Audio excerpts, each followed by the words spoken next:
What's going on, guys? I'm the FPL chairman and welcome to my Game Week 4 team review. It was a relatively good week for Game Week 3 for me. 57 points scored, which was above the average of 44, so strong week.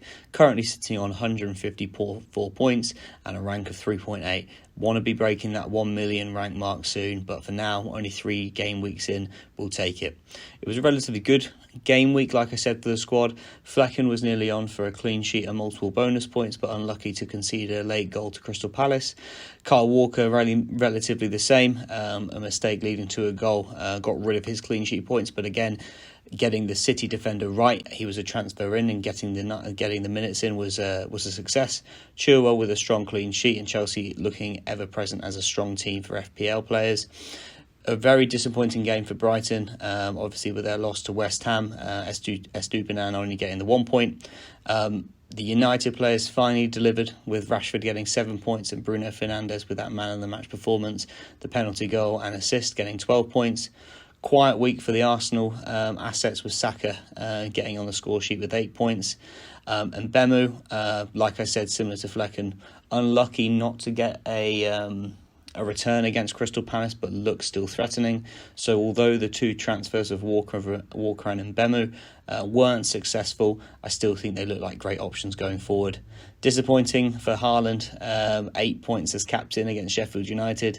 A lot of people expected that to be a lot more high scoring than the 4 points he managed to get. And Watkins, again, for the 3rd game week in a row, getting an attacking return as an assist, but still the goals eluding him. Looking ahead into Game Week 4 with my transfers, I've got 2 transfers currently in the bank, and I'm going to go through my transfer targets. Isak at 7.7 million and owned by just under 29% of FPL managers is definitely one of my transfer targets. I went through it in my most recent video, which was looking ahead at Game Week 4, which, guys, obviously I've been putting out a lot of content at the moment, so if you are enjoying this video and are interested in checking out my previous videos, please make sure to subscribe, as you can keep up with all the content coming out. Isak's got definitely his best points to come. Great fixtures for Newcastle coming up. Brighton away, Brentford at home, Sheffield United away. I think although he only had success in Game Week 1 and Newcastle have had pretty poor luck in Game Week 2 and Game Week 3, they still look a really strong outfit. And Isak is going to get those minutes. He's going to be the focal point of their attack. So for me, he's definitely one to watch. If I'm looking at who I would be taking him out to get him in, it would have to be Ollie Watkins, as I wouldn't touch Haaland. This is a comparison from Fantasy Football Hub looking at the key stats in terms of attack between the 2 players. It is, I would say, overwhelmingly supportive of Watkins. At the bottom, you can see 7 chances created versus Isak's 1. Obviously, Isak has the better of Watkins in terms of those 2 goals. So Ollie Watkins is 0. But again, in the vice versa, Watkins has 3 assists versus Isak's 0. The XG per start currently for both of them is pretty close. There's not much in it. And on the big chances, again, not much in it. So right now, where things stand, you would suggest that Watkins is the better pick based on performance. But I do think Villa look good overall, but Ollie Watkins is still not delivering in terms of the goals, which is what you pay the money for with an attacking premium attacker like him at the price that he carries. Isak isn't far off that, but I think the fact that he's a part of that Newcastle side, which looks still really good, and they've got great fixtures coming up, and they've got through some difficult fixtures with Liverpool and City, I really want him in my team. So Game Week 4 is going to be great to get more detail in terms of how he performs, but he's definitely on my radar. Sterling is the obvious next one, transferred in by over 800,000 FPL managers. He looks really impressive against Luton with those 2 goals. Looked the real focal point for Chelsea's attack. He's come out and said that he wants to be one of the top goal scorers in the team this season. So I don't question any of the FPL managers bringing him in. If you have a transfer, I'd definitely be looking to get him in. Really surprisingly low ownership still at 13%, but definitely someone who I want to bring in. Chelsea's fixtures are great. Forest at home, Bournemouth away, Aston Villa at home, and further than that as well. So he is definitely another one that I want to be bringing in. Weighing up different options in the midfield has been something that I've been considering this game week in this transfer window. Maddison is obviously a hotly transferred in FPL player. and his stats back that up. Again, using the same comparison here, it's again very similar. However, Sterling looks in the heat maps to operate higher in the final third.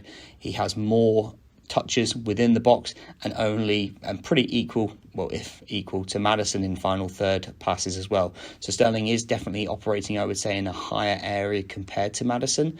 But if you look at Maddison's creativity and his creating chances created, for example, it's double that of Sterling's. Double that and the big chances created. His expected assists is a lot higher as well, and his expected goals is similar to Sterling.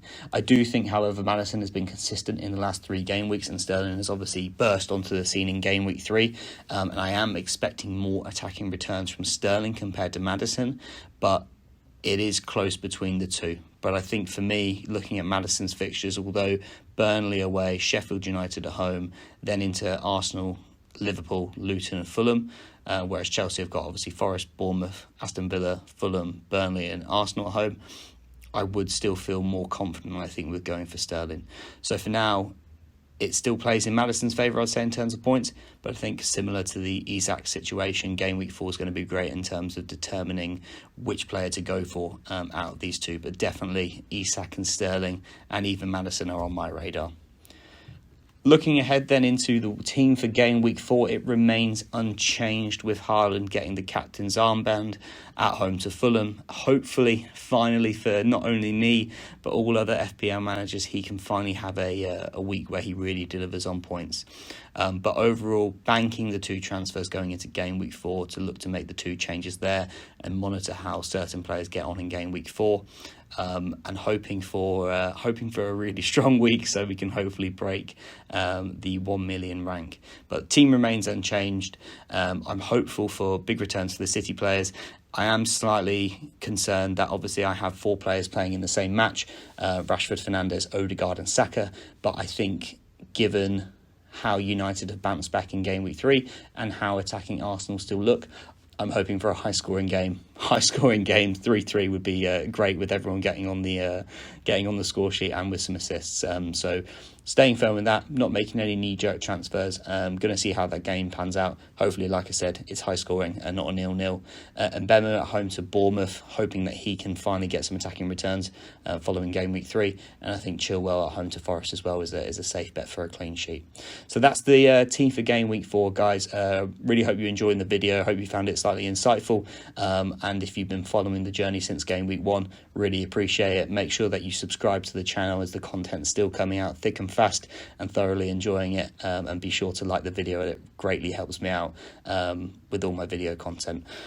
Good luck for game week 4 and I'll catch you next time.